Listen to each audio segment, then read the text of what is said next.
আচ্ছা, আমি না হয় চাঁপাইনবাবগঞ্জ পল্লী এলাকাতে বক্তব্য দিতে গিয়ে বলেছিলাম, ঘটনাটা ছিল এই যে চাঁপাইনবাবগঞ্জ পল্লী এলাকার মহিলারা বাড়ির পিছন দিকে গিয়ে সমতল মাটিতে বসে পেশাব করে। তো সমতল মাটিতে বসে পেশাব করলে পেশাব ছিটে এসে গায়ে লাগবে। মানুষের পেশাব ভয়াবহ, ইবাদত কবুল হবে না, না ধুইলে কবরে শাস্তি হবে। পক্ষান্তরে চাঁপাইনবাবগঞ্জের মহিলা পুরুষ গাভীর পাশ দিয়ে গেলে, গাভী যদি পেশাব করে তাহলে কাপড়টা গুটিয়ে ধরে দূর দিয়ে যায়, যেন গাভীর পেশাব কাপড়ে না লাগে। অথচ যেসব প্রাণীর গোশত খাওয়া যায় সেসব প্রাণীর পেশাব নাপাক নয়, ওটা হাদিস বুখারী মুসলিম। আমার কিছু করার নেই। উটের পেশাব খেতে আল্লাহর নবী বলেছেন, আমি কি করতে পারি বলেন? হাদিস বুখারী মুসলিম। পৃথিবীর সবচেয়ে দামি মানুষ যার হাতে ধর্ম নির্ভর করে, তিনি বলেছেন যে তোমাদের পেট ফুলে গেছে, তোমরা উটের পেশাব খাও।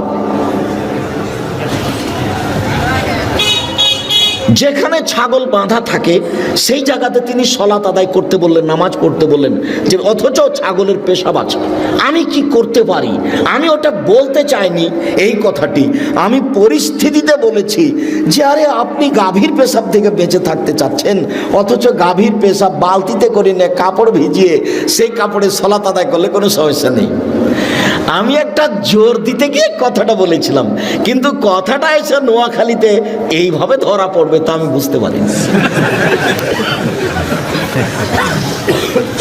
যে আমি সরাসরি বলে দিলাম যে গাভীর পেশাবে কাপড় ভিজান তারপর সালাত আদায় করেন, তাহলে এটাই করতে হবে?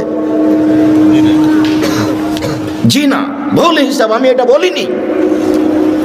আমি এইভাবে কথাটা জোর দিতে গিয়ে বলেছিলাম, সরাসরি এই কথা বলেছি এ কথা নয়। তার উপরে যে কথা বলেছি সে কথা আমাকে ফেরত নিতে হবে না। তবে আমি মানুষ, অবাক লাগে আপনি কিভাবে বিরুদ্ধে এত কথা বলতে পারেন। আমার জীবনে আমি কোনোদিনও অপ্রয়োজনীয় বাক্য বলিনি, আমার জীবনে 90 সাল থেকে আমি মাঠে আছি।